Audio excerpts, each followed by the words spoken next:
Highest call షీట్లు అంటే 4 అండి. 4 or 5 4 or 5 5 maximum 5 5 maximum. Is the cut off. అంతకంటే అంటే 5 చేసినప్పుడు నేను 2 గంటలు నిద్రపోయాను. ఓకే. 2 hours sleep. అది తమిళ్లో జరిగిందా, తెలుగు ఇండస్ట్రీలో జరిగిందా? అది నాకు ఒకేసారి తెలుగు ఇండస్ట్రీ తమిళ్లో 2 సార్లు జరిగింది. 2 times 2 times in my career. Okay. 3 years 83 to 86 was like that. Okay. ఆ తర్వాత 87 88 అట్లా ఉండింది తమిళ్లో. ఆ. తెలుగులో వచ్చి 92 93 అలా ఉండింది నాకు. ఎందుకంటే ఒక 2 నెలల గ్యాప్లో ఎప్పుడైతే పుట్టింటి పట్టు చీర, చిన్న కోడలు, మామాశ్రీ 3 ఒకేసారి సక్సెస్ అయ్యాయో, ఆ తర్వాత వచ్చిన సినిమాలు కొంచెం పడపడ పడిపోయాయి. సో అందరినీ సాటిస్ఫై చేయాలి, అందరూ వచ్చి ఈ సక్సెస్ మీద క్యాష్ చేసుకోవాలని చూడాలి. సో దాంతో నేను ఆ క్యాష్ చేసుకోవాలనుకున్న వాళ్ళలో మా ఫాదర్ కూడా ఉన్నారు. ఓకే. సో ఆయనకి అట్లా 3 గంటలు 4 గంటలు ఇవ్వాలి. సో కోపాన్ని సెట్లో ఎలా కంట్రోల్ చేసుకుంటారు మీరు? నాకు కోపం అంటే నాది క్షణిక కోపం అండి. వెంటనే వస్తుంది, వెంటనే పోద్ది. ఓకే. అది నేను వీలైనంత వరకు సెట్లో చూపించాను. సెట్లో అది ఇంట్లోనేనండి. పాపం నా భార్య మీద నేను చిరుబురులాడుతుంటాను, ఆ తర్వాత మళ్ళీ సారీ చెప్తాను, అది వేరే విషయం. But I control my self completely on sets. ఎప్పుడు అంటే నాకు అవమర్యాద ఇవ్వనంత వరకు, నేను చేసే పనిని చిన్నబుచ్చనంత వరకు, నాకు చేయాల్సిన మర్యాద అంటే అది whether it is in the form of respect or monetary respect, మీకు ఇంతేనండి అని ఎవరైనా మాట్లాడితే నాకు చొర్రని కోపం. సో నా వాల్యూ నీ చేతిలో లేదు, నా వాల్యూ నా చేతిలో ఉంది. నాకు ఇవ్వగలిగి ఇస్తానని ఒప్పుకొని నువ్వు నన్ను సెట్టుకు పిలిచావు. పిలిచిన తర్వాత నేను ఇంత ఇవ్వగలను, మీరు తీసుకోండి, ఇది చాలు మీకు అని అన్నాను. ఓకే. సో ఇట్లా ఆర్గ్యుమెంట్లు వచ్చిన చోట నేను డబ్బులు తీసుకోకుండా వాళ్ళ పని ఫినిష్ చేసి వెళ్ళిపోయిన సందర్భాలు కూడా ఉన్నాయి. ఓకే. ఎందుకంటే సార్ 10 రూపాయలు మాట్లాడుకున్నాం సార్, నేను 7 రూపాయలు నాకు మిగిలాయి సార్, నేను అంటే 7 రూపాయలు చేతిలో ఉన్నాయి సార్, తీసుకొని మీరు ఫినిష్ చేసి వెళ్ళిపోండి సార్. ఇప్పుడు నువ్వు ఇచ్చే 4-5 రూపాయలు నీ దగ్గర పెట్టుకో, నేను దానం ఇచ్చాను అనుకుంటాను, ఇంకా 3 రోజులే షూటింగ్ చేసి వెళ్ళిపోతానని చెప్పి వెళ్ళిపోయాను. ఇట్లా జరిగి 2-3 సార్లు జరిగాయి ఇట్లా. సో నాకు for me self respect is very important. నా ఈగో కాదు. లేదు అంటే నా ఉద్దేశం, మీ భావజాలాలు ఏదైతే ఆర్ఎస్ఎస్ భావజాలాలు కొన్ని ఉన్నాయో, కొన్ని వాటి చోట్ల డెఫినెట్గా ఇమ్మలేదు. ఎందుకంటే ఒక ఆర్ఎస్ఎస్ నేర్పించింది మా గ్రాండ్ ఫాదర్కి, మా గ్రాండ్ ఫాదర్ నాకు నేర్పించారు. సో ఇండైరెక్ట్గా I'm also believe in that. ఎందుకంటే ఒక విషయం అండి, నేను ఇంకోరిని యాచించను, నేను కష్టపడ్డ డబ్బే అడుగుతున్నాను. నా కష్టానికి ఇంత ఇస్తానని ఒప్పుకున్నప్పుడు ఆ డబ్బు ఇవ్వడానికి ఏమి. తర్వాత మీరు ఆ ఫ్యామిలీలో పుట్టలేదు, ఈ ఫ్యామిలీలో పుట్టలేదు కాబట్టి మీకు ఇంతే రేట్ అని అంటే నువ్వెవడరా? అంటే నా ఫ్యామిలీ తక్కువ అనడానికి నువ్వెవడు? అది నా ఫస్ట్ క్వశ్చన్. నెక్స్ట్ క్వశ్చన్ అంతే కదా. నేను ఎవరితోనూ పోల్చుకోలేదు, నువ్వు పోలుస్తున్నావు, అది తప్పు. ఓకే, నెక్స్ట్ ఏమిటంటే నాకు సార్ మీరు ఇది నేను ఎవరు పనిలేని యాక్టర్ని చూశాను సార్, మీకు ఛాన్స్ ఇద్దాం అనుకుంటున్నాను, ఇది డైరెక్ట్గా అంటారండి. అసలు అదేంటండి అంటే హీరోగా పనిచేసి ఆ తర్వాత రిటైర్ అయిపోయిన వాళ్ళ లిస్ట్లో నేను చూస్తుంటే మీరు కనపడ్డారండి, మిమ్మల్ని ఇంకో ఇద్దరిని అట్లా పెట్టుకోవాలని అనుకున్నానండి, మీకు లైఫ్ ఇద్దాం అనుకున్నానండి, ఇట్లా మాట్లాడే వాళ్ళు కూడా ఉంటారండి.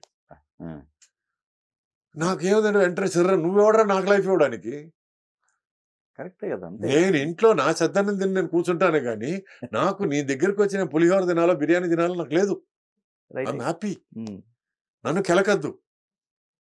నాకు పిలిచి మంచి వేషము, మంచి మర్యాద, లేకపోతే మంచి తర్పణం ఇచ్చుకునేటట్టయితే, 3 కలిపి ఇచ్చుకునేటట్టయితే హ్యాపీ. అట్లీస్ట్ మర్యాదనే ఇవ్వాలి కదా. అవునవును. సో నాకు ప్లస్ ఇంకో విషయం ఏంటంటే, ఒక్కోసారి సెట్కి వెళ్ళిన తర్వాత ఏమంటారంటే, సార్ పెద్ద ఆర్టిస్టులకు అంతా క్యారవాన్ ఇచ్చేసామండి, చూడలేదండి, ఈ రూమ్లో కూర్చోండి అని అంటే, నాకు ఇది ఒక సెట్లో జరిగింది. మొదటి రోజు నేను నేరుగా ఏం చేశానంటే బండెక్కి ఇంటికి వెళ్ళాను. ఆ ప్రొడ్యూసర్ పంపించిన అడ్వాన్స్ మళ్ళీ తిరిగి ప్రొడ్యూసర్ అకౌంట్కి పంపించేశాను. పంపించేసి మెసేజ్ పెట్టాను, thank you so much, I'm not part of your film anymore, అంతే అయిపోయింది. ఓకే సార్, అందరూ టెంట్లో కూర్చొని ఉన్నారు సార్, ప్రొడ్యూసర్కి డబ్బు లేదు సార్, కొంచెం అందరూ అడ్జస్ట్ అవుతున్నారు సార్, మీరు అడ్జస్ట్ అవ్వండి సార్ అంటే, టెంట్ కాదు, నేను నేల మీద ఇసుక మీద కూడా కూర్చుంటాను నేను. అదే చెప్పే విధానం. ఎగ్జాక్ట్‌లీ. అదే. కాదండి. హ్మ్. అందరికి ఇచ్చే మర్యాద నాకు ఇస్తాను అంటే నేను తీసుకుంటానండి. రైట్. రైట్. బట్ వాళ్ళకి మేము మర్యాద ఇస్తాం. మీకు మర్యాద ఇచ్చేంత మాకు లేదు, వసతి లేదు, టైం లేదు, లేకపోతే మాకు అనిపించలేదు అని అంటే then you are insulting me. Correct. Hmm. ఇట్లాంటివి కూడా మేము సీనియర్ ఆర్టిస్టులం పడతాం. వేరే దారి లేదండి. నేను ఒకరిద్దరితో మాట్లాడేటప్పుడు వాళ్ళు చెప్పారు నాకు ఇట్లా జరిగిందండి. వాళ్ళకి కూడా, ఆ సీనియర్స్‌కి కూడా. సేమ్. వాళ్ళకి కూడా జరిగింది. ఓకే. ఓవరాల్‌గా ఎంత రావాల్సొస్తది సురేష్ గారు? పేమెంట్ వైస్ చూసుకుంటే? డబ్బుల గురించి మాట్లాడడం నాకు ఇష్టం సుమారుగా లేదు. ఒక కౌంట్ ఏస్తే లాక్స్‌లో ఏది ఉంటదా? రావాల్సి రాదు. క్రోర్స్‌లో ఉంటదా? నాకు ఉన్న చెక్కులు మాత్రం ఒక 2 కోట్లు ఉన్నాయండి. 2 కోట్లు. 2 కోట్లు ఉన్నాయి మీ దగ్గర చెక్కులు మాత్రం. మీ దగ్గర ఉంచుకున్నారు. అవును. ఓకే. అప్పుడప్పుడు చూసుకోవడం ఓకే బా 2 crores సరిపోయింది. మనకి మా మాట ఒక 3, 4 కోట్లు ఉంటాయి. ఓకే. మీకు రేపు పంపిస్తానండి అన్న మాటలు. సో అయి మామూలుగా వరుసను లెక్కేసుకున్నా, ఇన్ని సంవత్సరాల్లో మొత్తం లెక్కేసుకున్నా ఇంకా ఎక్కువ ఉంటది. అదే తక్కువే అనుకుంటాను. కౌంట్ ఎక్కువ ఉంటది. ఒక 30 కోట్లు తేలిపోయిద్ది అది. అదే మనకు రావాల్సింది మనకు వస్తదండి. ఆ! నేను కర్మ సిద్ధాంతాన్ని నమ్ముతాను. ఓకే. ఏంటంటే మనకి ఏం రావాలో వస్తది. మన కష్టానికి మన ఫలితం తప్ప వేరే ఏది ఎక్స్‌పెక్ట్ చేయకూడదు. ఓకే. హ్మ్. ఈ జాక్ పాట్ల మీద నాకు నమ్మకం లేదు. ఈ షార్ట్ కట్ల మీద నమ్మకం లేదు.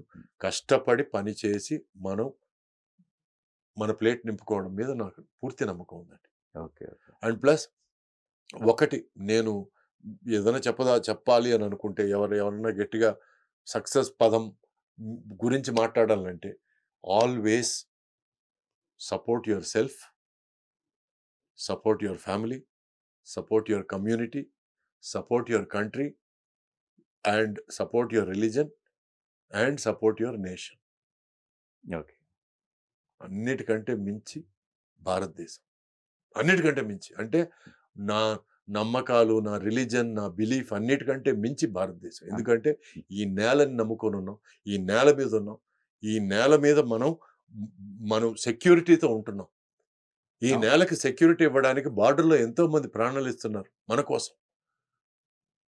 మర్యాద అన్నాను గదా! ఆ మర్యాద ఇవ్వండి వాళ్ళకి. మర్యాద ఇవ్వండి. అంతేగాని ఇక్కడుండి ఈ నేల గురించి తుచ్చమైన మాటలు మాట్లాడాలు. ఈ నేల మీద ఇష్టం లేకపోతే ఎళ్ళిపోండి పాకిస్తాన్ ప్లీజ్.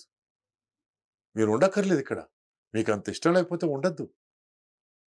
కానీ ఇక్కడ ఉండి మీకేదైనా నచ్చకపోతే దాన్ని మార్చడానికి ప్రయత్నించండి. దానికోసం be productive, be constructive. Make something better.